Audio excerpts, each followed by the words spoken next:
வணக்கம் நண்பர்களே. ஜெயிலுக்கு போன திமுக எம்எல்ஏ சிஎம் விஜயை மிரட்டும் வகையில் பேச்சு.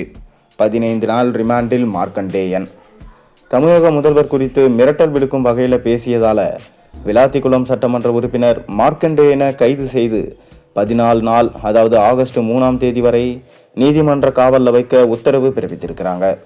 தூத்துக்குடி மாவட்டம் கோவில்பட்டியில் நேற்று முன்தினம் நடைபெற்ற திமுக பொதுக்கூட்டத்தில் முதல்வர் விஜய் குறித்து விளாத்திக்குளம் சட்டமன்ற உறுப்பினர் மார்க்கண்டேயன் அவதூறாக என பேசியது பெரும் சர்ச்சையை ஏற்படுத்தியது. தூத்துக்குடி மாவட்ட குற்றப்பிரிவு காவல்துறையினரிடம் தூத்துக்குடி தவேக வடக்கு மாவட்ட செயலாளர் பாலசுப்ரமணியம் மற்றும் தாளம் முத்துநகர் வக்கீல் விஜிஎஸ்பி அலுவலகத்தில் புதூர் காவல் நிலையத்திலும் புகார் கொடுத்தாங்க.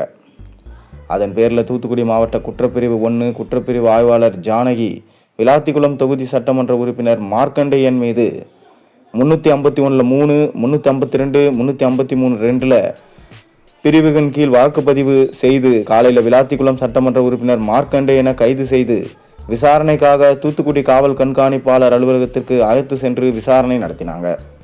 தொடர்ந்து காவல்துறையினரின் சுமார் 11 மணி நேர விசாரணைக்கு பின் விளாத்திக்குளம் சட்டமன்ற உறுப்பினர் மார்க்கண்டேயனை மருத்துவ பரிசோதனைக்காக தூத்துக்குடி அரசு மருத்துவக் கல்லூரிக்கு அங்கு காவல்துறை வாகனத்தில் அழைத்து சென்றாங்க. தொடர்ந்து மருத்துவ பரிசோதனைக்கு பின் தூத்துக்குடி ஜேஎம் கோர்ட் 1 குற்றவியல் நீதித்துறை நடுவர் சுமதி முன்பு ஆஜர்படுத்தப்பட்டார்.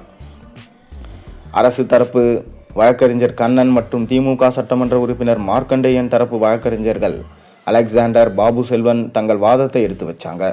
இதைத் தொடர்ந்து இரு தரப்பு வாதத்தையும் கேட்டு வழக்கு விசாரணை செய்த மேஜிஸ்ட்ரேட் சுமதி தமிழக முதல்வர் குறித்து மிரட்டல் விடுக்கும் வகையில் பேசியதால விளாத்திக்குளம் சட்டமன்ற உறுப்பினர் மார்க்கண்டேயனை கைது செய்து 14 நாள், அதாவது ஆகஸ்ட் 3ஆம் தேதி வரை நீதிமன்ற காவலில் வைக்க உத்தரவு பிறப்பித்தாங்க. இதனையடுத்து அவரை சிறைக்கு போலீசார் அழைத்து சென்றாங்க. இதனையடுத்து அங்கு திமுகவினர் போராட்டத்தில் குதித்தாங்க. இந்நிலையில் விளாத்திக்குளம் சட்டமன்ற உறுப்பினர் மார்க்கண்டேயனை கைது செய்ததை, அதுவும் பொது கூட்டத்தில் முதலமைச்சரை விமர்த்தி பேசினார் என்று கைது செய்துள்ள சோஃபா மாடல் அரசை வன்மையாக கண்டிப்பதா எதிர்க்கட்சி தலைவர் உதயநிதி ஸ்டாலின் கூறியிருக்கிறார். அதாவது இந்த அரசு சோஃபா மாடல் அரசு, மக்களுக்கான நலத்திட்ட அரசு கிடையாது. மேலும் திமுகவின் மீது வன்மத்தை கக்குகிறது. தொடர்ந்து அனிதா ராதாகிருஷ்ணனை கைது செய்து ஒரே நாளில் அவரை விடுவித்தனர். அதே போல தற்போது விளாத்திக்குளம் மார்க்கண்டேயனை கைது செய்திருக்கிறார்கள். திமுகவின் ஒவ்வொரு மாஜி அமைச்சர்களை கைது செய்வதே இந்த சோஃபா மாடல் அரசு கொள்கையாக வைத்துள்ளது. மக்களுக்கான நலத்திட்டங்களை செய்வதை ஒருபோதும் நினைத்து பார்ப்பதில்லை. தொடர்ந்து முதலமைச்சரை பற்றி மேடையில் பேசியதற்காக ஒருவரை கைது செய்வது என்பது தவறான விஷயம்.